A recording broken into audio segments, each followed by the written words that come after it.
Hi hello guys. So ಎಲ್ಲರೂ ಹೇಗಿದ್ದೀರಾ? ಎಲ್ಲರೂ ಚೆನ್ನಾಗಿದ್ದೀರಾ ಅಂತ ಅಂದ್ಕೊಂಡಿದ್ದೀನಿ. So welcome back to Lakshmi Lokesh YouTube channel guys. ಇವತ್ತು ಆ್ಯಕ್ಚುಲಿ ನೀವು ಅಂದ್ಕೊಂಡಂಗೆ ನಾನು ಅಂದರೆ ಫಸ್ಟಿಗೆ ಕಂಪೇರ್ ಮಾಡಿದ್ರೆ ಈಗ ಸ್ವಲ್ಪ ಬೆಟರ್ ಆಗಿದ್ದೀನಿ ಗೈಸ್. ಇವತ್ತಿನ ವಿಡಿಯೋ ಯಾಕೆ ಈ ಥರ ಇಲ್ಲೇ ಬೆಡ್ ಮೇಲೆ ಮಾಡಿಕೊಂಡು ಲೈವಲ್ಲಿ ಮಾಡ್ತಾಯಿದ್ದೀನಿ ಅಂದರೆ, ಇವತ್ತೊಂದು ತುಂಬ ಅನ್ಎಕ್ಸ್ಪೆಕ್ಟೆಡ್ ಆಗಿರೋ ದಿನ. ಹಾಗೆ ಇವತ್ತು ತುಂಬ ಬೇಜಾರಾಗ್ತಿರೋ ದಿನನೂ ಕೂಡ. ಯಾಕಪ್ಪ ಅಂತ ಹೇಳಿದ್ರೆ, ಸೊ ಪ್ರತಿಯೊಂದಕ್ಕೂ ಸಾವೇ ಅಂದರೆ ಎಲ್ಲದಕ್ಕೂ ಸೊಲ್ಯೂಷನ್ ಆಗಿದ್ರೆ ಖಂಡಿತ ಯಾರೂ ಬದುಕ್ತಾನೆ ಇರಲಿಲ್ಲ. ಹಾಗೆ ನಮ್ಮ ತಂದೆ ತಾಯಿನೇ ಆಗಲಿ ಅವರೇ ಆಗಲಿ ಯಾರೂ ಕೂಡ ಎಷ್ಟೊಂದು ದಿನ ಬದುಕಿ ಜೀವನನೂ ಕೂಡ ಲೀಡ್ ಮಾಡ್ತಿರ್ಲಿಲ್ಲ ಗೈಸ್.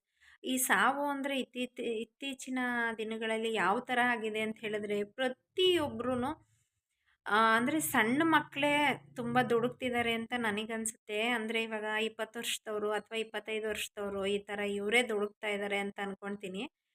ನಿಮ್ಮಂಗೆ ನಮ್ಮ ತಂದೆ ತಾಯಿಗೂ ಕೂಡ ದುಡುಕಿದ್ರೆ ಮೇ ಬಿ ಅವ್ರು ಆಗಿನ ಕಾಲದಲ್ಲಿ 4 ಜನ ಹೆಣ್ಮಕ್ಳು ಅಂತಲೂ ನೋಡ್ದಿರ ನಮ್ಮನ್ನು ಇಷ್ಟು ಮಟ್ಟಿಗೆ ಒಂದು ಜೀವನ ಕೊಟ್ಟು ಜೀವ ಕೊಟ್ಟು ನಮ್ಮನ್ನು ಏನೋ ಒಂದು ದಾರಿಲಿ ನಡೆಸ್ಕೊಂಡು ಹೋಗ್ತಾ ಇದ್ದಾರೆ.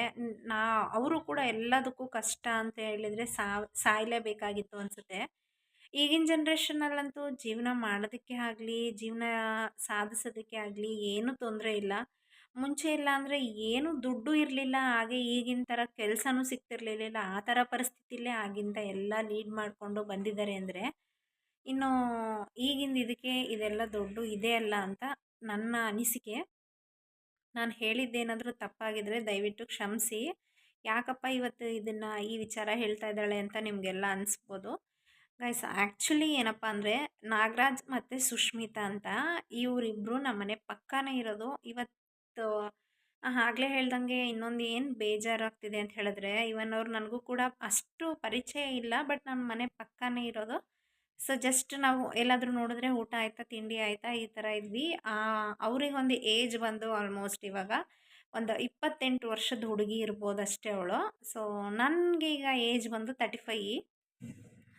ಅವಳು ಯಾವಾಗಲೂ ಹೇಳೋಳು, ಅಕ್ಕ ನಿಮ್ಮನ್ನು ನೋಡಿದ್ರೆ ನಿಮ್ಗೆ 35 ಅನ್ಸೋದೇ ಇಲ್ಲ, ನಾನು ನೋಡಿ ಎಷ್ಟು ದಪ್ಪ ಇದ್ದೀನಿ ಏನು ಅಂತ. ಸೊ ನಾನು ಅವಳಿಗೆ ಯಾವಾಗಲೂ ಹೇಳ್ತಾ ಇದ್ದೆ, ಅಯ್ಯೋ ದಪ್ಪ ಇದ್ಬಿಟ್ರೆ ಆಯಿತಾ, ಸಣ್ಣ ಮಾಡ್ಕೊಳೋದು ಎಷ್ಟು ಈಸಿ, ನೀನು ಯಾಕೆ ಇಷ್ಟೊಂದು ತಲೆ ಕೆಡಿಸ್ಕೋತೀಯ ಆ ಥರ ಎಲ್ಲ ಒಂದು ಕ್ಯಾಶುವಲ್ ಆಗಿ ಮಾತಾಡಿಸ್ಕೊಂಡು ಇದ್ವಿ ಅಷ್ಟೇ. ಬಟ್ ಅದು ಏನಾಯಿತು ಗೊತ್ತಿಲ್ಲ ಅವ್ರಿಗೆ. 1 ವರ್ಷದ ಒಂದು ಮಗು ಇದೆ ಅವಳಿಗೆ. ದಯವಿಟ್ಟು ಇನ್ನೊಂದು ಹೇಳ್ತೀನಿ, ಏನಾದರೂ ಮಾಡ್ಕೋಬೇಕಾದ್ರೆ ಸ್ವಲ್ಪ ನಿಮ್ಮ ಬ್ಯಾಕ್‌ಗ್ರೌಂಡ್‌ದು ಯೋಚನೆ ಮಾಡಿ. ಹಾಗೆ ನಿಮ್ಮ ಮಗು ಇರುತ್ತೆ, ಆ ಮಗುಗೆ ಯಾರು ಆಗ್ತಾರೆ ಅನ್ನೋದನ್ನು ಯೋಚನೆ ಮಾಡಿ. ಸ್ವಲ್ಪ ದುಡುಕೋದಕ್ಕೆ ಹೋಗಿ ಯಾವ ರೇಂಜಿಗೆ ಆಯಿತು ಇವತ್ತು ಅನ್ನೋದನ್ನು ನಾನು ಇವತ್ತಿನ ವಿಡಿಯೋದಲ್ಲಿ ಶೇರ್ ಮಾಡಬೇಕು ಅಂದ್ಕೊಂಡಿದ್ದೀನಿ. ಇವತ್ತು ವ್ಲಾಗ್ ಮಾಡೋದಕ್ಕೆ ಆ್ಯಕ್ಚುಲಿ ಅದನ್ನು ನನಗೆ ತೋರಿಸೋದಕ್ಕೂ ಮನಸ್ಸಾಗ್ತಿಲ್ಲ. ಆಮೇಲೆ ಇನ್ನೊಂದು, ನಾನು ಕೂಡ ಎದ್ದು ಹೋಗಿ ನೋಡೋಕ್ಕೂ ಕೂಡ ಆಗಿಲ್ಲ. ಯಾಕಂತ ಹೇಳಿದ್ರೆ ಬ್ಯಾಕ್ ಪೇನ್ ಇರೋದು ನಿಮಗೆಲ್ಲ ಗೊತ್ತೇ ಇದೆ. ಬಿದ್ದಾಗಿಂದ ನಾನು ಎಲ್ಲೂ ಎದ್ದೋಗ್ತಾ ಇಲ್ಲ ಗೈಸ್. ಇವತ್ತು ಆ್ಯಕ್ಚುಲಿ ಅಲ್ಲಿಗೆ ಹೋಗಿದ್ದಾನೆ ಲೋಕಿ. ಏನು ಮಾಡ್ಕೊಂಡಿದ್ದಾರೆ ಅಂತ ಹೇಳಿದ್ರೆ, ಗಂಡ ಹೆಂಡತಿ ಸಣ್ಣ ಜಗಳ ಸ್ಟಾರ್ಟ್ ಆಗಿದೆ ಅಷ್ಟೇ. ಆ ಜಗಳ ವಿಪರೀತಕ್ಕೆ ಹೋಗಿದೆ. ಕೈಯಲ್ಲಿ ಇಟ್ಕೊಂಡು ಮಾತಾಡೋಕ್ಕಾಗ್ತಾಯಿಲ್ಲ. ಆದ್ರೂ ನಾನು ಇವತ್ತು ವ್ಲಾಗ್ ಮಾಡಬೇಕು ಅಂತ ಹೇಳಿ ಮಾಡ್ತಾಯಿದ್ದೀನಿ. ಯಾಕೆ ಅಂತ ಹೇಳಿದ್ರೆ ಎಲ್ಲರೂ ಇದೊಂದು ಕಾರಣ ಆಗಿಬಿಟ್ಟಿದೆ ಗೈಸ್. ಇತ್ತೀಚೆಗೆ ಎಲ್ಲರೂ ಏನೋ ಒಂಥರ ದುಡುಕ್ತಾ ಇದ್ದೀವಿ ನಾವೂ ಅಂತ. ಸೊ ಆ ಮಗುನ ನೋಡಿದಾಗ ನನಗೆ ಅರ್ಥ ಆಗ್ತಾಯಿದೆ, ಒಂದು ವೇಳೆ ನಾವು ಕೂಡ ಯೂತಲ್ಲೆಲ್ಲ ಈ ಥರ ಮಿಸ್ಸಾಗಿ ದುಡುಕ್ಬಿಟ್ರೆ ಎಷ್ಟು ತೊಂದರೆ ಆಗ್ಬೋದು ಅನ್ನೋದು ನನಗೀಗ ಅದು ಅರ್ಥ ಆಗ್ತಾಯಿದೆ. ನಿನ್ನೆ ನೈಟು ಆ್ಯಕ್ಚುಲಿ ಅವರು ಒಂದು ಸಣ್ಣ ಪರ್ಸ್ನಲ್ ವಿಚಾರಕ್ಕೆ ಜಗಳ ಆಡಿದ್ದಾರೆ. ಆ ಜಗಳ ಯಾವ ಹಂತಕ್ಕೆ ಹೋಗಿದೆ ಅಂದರೆ, ಅವರು ಆಲ್ಮೋಸ್ಟ್ ಒಂದು 8 ಗಂಟೆಲಿ ಸ್ಟಾರ್ಟ್ ಮಾಡಿದ್ದಾರೆ ಜಗಳ. ಅದು 8 ಗಂಟೆಲಿ ಜಗಳ ಸ್ಟಾರ್ಟ್ ಆಗಿರೋದು. ಹೋಗ್ತಾ ಹೋಗ್ತಾ ಅವ್ರು ಅಡುಗೆನೂ ಮಾಡ್ಕೊಂಡಿಲ್ಲ, ಏನೂ ಮಾಡ್ಕೊಂಡಿಲ್ಲ. ಅದು ಹಂಗೆ ಗೊತ್ತಲ್ಲ, ನೀನು ಹೀಗೆ ನಾನು ಹಾಗೆ, ನಾನು ಹೆಚ್ಚು ನೀನು ಕಡಿಮೆ ಅಂತ ಈ ಥರ ಜಗಳ ಆಡಿಕೊಂಡು ಸುಮಾರು 10 ಗಂಟೆವರೆಗೂ ಅವರು ಕಾಲ ಕಳೆದಿದ್ದಾರೆ. 10 ಗಂಟೆ ನಂತರ ಅವಳು ಏನು ಮಾಡಿದ್ದಾಳೆ ಅಂದರೆ, ಈಗ ಹಳ್ಳಿ ಕಡೆ ಎಲ್ಲ ನಿಮ್ಗೆ ಗೊತ್ತೇ ಇರುತ್ತೆ ಗೈಸ್, ಏನಾದರೂ ಕೆಲಸ ಮಾಡಬೇಕು ಅಂತ ಹೇಳಿದ್ರೆ ಹೊಲಕ್ಕೆ ನಾಳೆ ಈ ಥರ ಕೆಲಸ ಮಾಡಬೇಕು ಅಂದರೆ ಸೊ ಅವ್ರು ಹಿಂದಿನ ದಿನವೇ ಔಷಧಿ ಆ ಥರ ಏನಾದರೂ ಒಂದು ತಂದು ಇಟ್ಟಿರ್ತಾರೆ ಮನೇಲಿ ಗಂಡಸರು. ಅದೇ ರೀತಿ ಅವನು ಕೂಡ ಶುಂಠಿಗೆ ಔಷಧಿ ಹೊಡಿಬೇಕು ಅಂತ ಹೇಳಿ, ಅಂದರೆ ಔಷಧಿ ಯಾವ ಥರ ಅಂದರೆ ಕಳೆನಾಶಕ ಅಂತ ತಂದಿಟ್ಟಿರ್ತಾನೆ. ಅದಕ್ಕೆ ಅದು ಏನೇನು ಹಾಕ್ತಾರೆ ಅನ್ನೋದನ್ನು ಕೂಡ ಅವಳಿಗೊಂದು ಸಣ್ಣ ಪರಿಜ್ಞಾನನೂ ಕೂಡ ಇರಲಿಲ್ಲ. ಯಾಕಂತ ಹೇಳಿದ್ರೆ ಅವಳು ಯೂಶ್ವಲ್ ಆಗಿ ತೀರಾ ಹಳ್ಳಿಯಿಂದ ಬಂದಿರೋ ಹುಡುಗಿ ಏನಲ್ಲ. ಲವ್ ಮ್ಯಾರೇಜ್ ಆ್ಯಕ್ಚುಲಿ ಅವ್ರದ್ದು. ಬಟ್ ತಂದೆ ತಾಯಿ ಮನೇಲಿ ಇಬ್ಬರು ಮನೇಲೂ ಒಪ್ಕೊಂಡಿದ್ರು. ಸುಷ್ಮಿತಾ ಮಾಡಿರೋ ಒಂದು ನಿರ್ಧಾರದಿಂದ ಇವತ್ತು ಎಷ್ಟು ದೊಡ್ಡ ಎಡವಟ್ಟಾಗಿದೆ ಅಂತ ಹೇಳಿದ್ರೆ, ಅವಳು ಯಾವ ಥರ ತೊಗೊಂಡ್ಳು ಅಂತ ಹೇಳಿದ್ರೆ, ಏನೂ ಆಗಲ್ಲ ಅಂತ ಸೊ ಎದುರ್ಸೋಕ್ಕೋಸ್ಕರ ನಾಗರಾಜ್ನ ಅವ್ರ ಮನೆಯವ್ರನ್ನ ಎದುರಿಸೋದಕ್ಕೋಸ್ಕರ ಅವಳು ತೊಗೊಂಡ್ಳು. ಬಟ್ ಅದು ಯಾವ ಥರ ತೊಗೊಂಡ್ಳು ಅಂತ ಹೇಳಿದ್ರೆ, ಸಣ್ಣ ಬಾಟಲ್ಲು ಅದನ್ನು ತೊಗೊಂಡ್ರೆ ಏನೂ ಆಗಲ್ಲ ಅನ್ನೋ ಕಾನ್ಫಿಡೆಂಟಲ್ಲಿ ಅವಳು ತೊಗೊಂಡ್ಳು. ಬಟ್ ತೊಗೊಂಡಿದ್ದ ತಕ್ಷಣ ಅವನು ಹಾಸ್ಪಿಟಲ್ಗೂ ಕೂಡ ತೊಗೊಂಡು ಹೋಗಿದ್ದಾನೆ. ಬಟ್ ಅದು ಸ್ಮೆಲ್ ಗೊತ್ತಾಗಿದ ತಕ್ಷಣ ಅವ್ನಿಗೆ ಗೊತ್ತಾಗುತ್ತಲ್ಲ, ಹೊಲದಲ್ಲೇ ಕೆಲಸ ಮಾಡೋರಿಗೆ ಏನು ಔಷಧಿ ತೊಗೊಂಡ್ರೆ ಓಪನ್ ಮಾಡಿದ್ರೇ ಸಾಕು ಔಷಧಿ ಸ್ಮೆಲ್ಲು ಅಂತ ಗೊತ್ತಾಗುತ್ತೆ. ಬಟ್ ತಕ್ಷಣ ಅವ್ನು ಕರ್ಕೊಂಬಂದಿದ್ದಾನೆ. ಸೊ ಎಲ್ರಿಗೂ ಗೊತ್ತಿರೋ ಹಾಗೆ ಗೌರ್ಮೆಂಟ್ ಹಾಸ್ಪಿಟಲ್ಗಳಲ್ಲಿ ಹಳ್ಳಿ ಕಡೆ ಪ್ರೈವೇಟ್ ಹಾಸ್ಪಿಟಲ್ ಅಂತೂ ತಕ್ಷಣಕ್ಕೆ ನಮಗೆ ಸಿಗಲ್ಲ.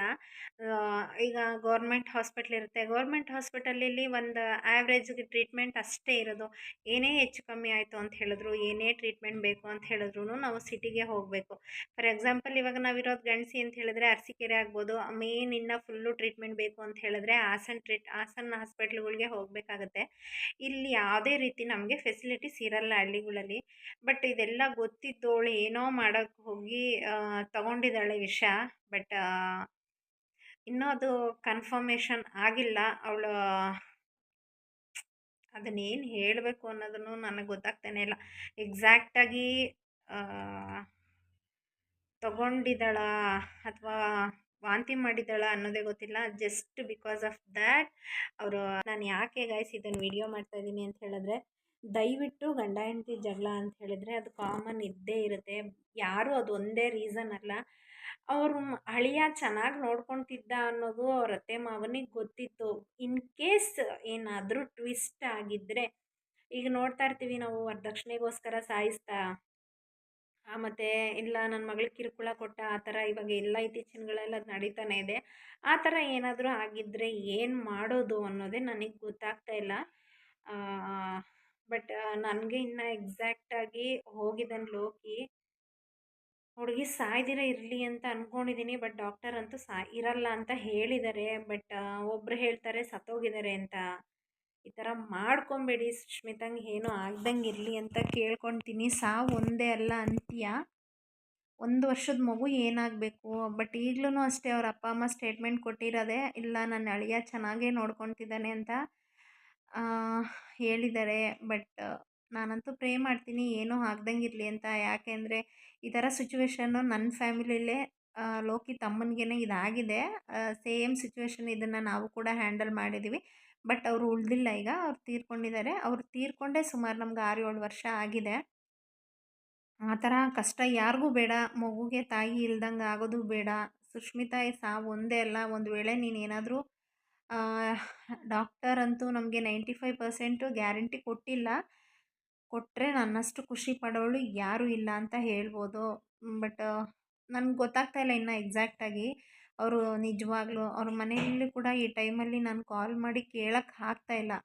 ಏನಾಗಿದೆ ಏನಾಗಿದೆ ಅಂತ ಕೇಳಿದ್ರೆ ಅವ್ರಿಗೆ ಹೆಂಗೆ ಅನಿಸುತ್ತೆ ಅಂದರೆ, ಸೊ ನಮಗಾಗಿರುತ್ತೆ ಈ ಪರಿಸ್ಥಿತಿಲಿ ಇವ್ರು ಯಾಕೆ ಹಿಂಗೆ ಕೇಳ್ತಾ ಇದ್ದಾರೆ, ಏನಾಗಿದೆ, ಏನಾಯಿತು ಏನಾಯಿತು, ಚೆನ್ನಾಗಿದ್ದಾಳ ಅಂತ ಕೇಳಿದಾಗ ಅವ್ರಿಗೊಂಥರ ಇದಾಗ್ಬಿಡುತ್ತೆ. ದಯವಿಟ್ಟು ಯಾರೂ ಇದೊಂದು ಕೆಟ್ಟ ಬುದ್ಧಿನ ಮಾಡೋಕ್ಕೆ ಹೋಗಬೇಡಿ. ಎಲ್ಲದಕ್ಕೂ ಸಾವು ಒಂದೇ ಪರಿಹಾರ ಅಲ್ಲ ಅನ್ನೋದು ನನ್ನ ಅಭಿಪ್ರಾಯ. ಸೊ ನಿಮ್ಗೆ ಆಗಲಿಲ್ವಾ ಆ ಟೈಮ್ ಬಿಟ್ಬಿಡಿ. ಇಲ್ಲ ಹೋಗಿ ನಿಮ್ಮ ತಾಯಿ ಮನೆಗೋ ಅಥವಾ ಗಂಡ ಹೆಂಡತಿ ಯಾರನ್ನೂ ಕೇರ್ ಮಾಡೋಕ್ಕೆ ಆಗ್ತಾಯಿಲ್ಲ, ಇಬ್ಬರ ಕೈಯಲ್ಲೂ ಸಮಾಧಾನ ಮಾಡೋಕ್ಕೆ ಆಗ್ತಿಲ್ಲ ಅಂತ ಹೇಳಿದ್ರೆ ಒಂದು ಸ್ವಲ್ಪ ಹೊತ್ತು ಆ ಟೈಮ್ ಬಿಟ್ಬಿಟ್ಟು ಹೊರಗಡೆ ಹೋಗ್ಬಿಡಿ. ಮಗು ಮುಖ ನೋಡ್ಕೊಳ್ಳಿ. ಮಗುನ ಯಾರು ನೋಡ್ತಾರೆ? ಒಂದು ವೇಳೆ ನಮಗೆ ಏನಾದರೂ ಆಯಿತು ಅಂದರೆ ಇನ್ನೊಬ್ಬರು ಬರೋರು ನಿಜವಾಗ್ಲೂ ಅಷ್ಟೇ ಪ್ರೀತಿ ಕೊಡ್ತಾರಾ? ಅದೊಂದು ಸ್ವಲ್ಪ ತಲೆಯಲ್ಲಿ ಇಟ್ಕೊಳ್ಳಿ. ಇತ್ತೀಚಿನ ದಿನಗಳಲ್ಲಿ ಎಷ್ಟು ನಾವು ನೋಡ್ತಾ ಇರ್ತೀವಲ್ವ ಯಾರ್ಯಾರು ಏನೇನು ಆಗಿದೆ ಅಂತ. ಸೊ ಅದೆಲ್ಲ ಆಗೋದು ಬೇಡ ಗೈಸ್.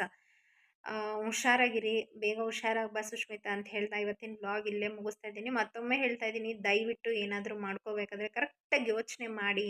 ಸೊ ಸಾವು ಒಂದೇ ಅಲ್ಲ ಅಂತ್ಯ ಅಂತ ಹೇಳಕ್ಕೆ ಇಷ್ಟಪಡ್ತೀನಿ. ಸೊ ವಿಡಿಯೋದಲ್ಲಿ ಯಾರಿಗಾದರೂ ಹರ್ಟ್ ಆಗೋ ಥರ ನಾನೇನಾದರೂ ಮಾತಾಡಿದರೆ, ಒಂದು ವೇಳೆ ಅವ್ರ ಮನೆಯವ್ರು ಏನಾದರೂ ನೋಡಿ ನಾನೇನಾದರೂ ನಿಮ್ಗೆ ಹರ್ಟ್ ಆಗೋ ರೀತಿ ಮಾಡಿದರೆ ದಯವಿಟ್ಟು ಕ್ಷಮಿಸಿ ಅಂತ ಹೇಳ್ತೀನಿ. ಯಾಕೆಂತ ಹೇಳಿದ್ರೆ ನಾನು ಈ ವಿಡಿಯೋ ಮಾಡಿರೋದು ನಿಮ್ಗೆ ಹರ್ಟ್ ಆಗಲಿ ಅನ್ನೋ ಉದ್ದೇಶದಿಂದ ಖಂಡಿತ ಮಾಡಿಲ್ಲ. ಅಟ್ಲೀಸ್ಟ್ ಮುಂದೆ ಆದರೂ ನಮ್ಮಂಥ ಯುವ ಪೀಳಿಗೆಯಲ್ಲಿ ಯಾರೂ ಈ ಥರ ಮಾಡಬಾರ್ದು ಅಂತ ಹೇಳೋಕ್ಕೆ ಅವ್ರು ನೋಡಿದ್ರೆ ಅವ್ರು ಅರ್ಥ ಮಾಡ್ಕೊಳ್ಳಿ ಅಂತ ಅಷ್ಟೇ ಮಾಡಿರೋದು. So thank you guys.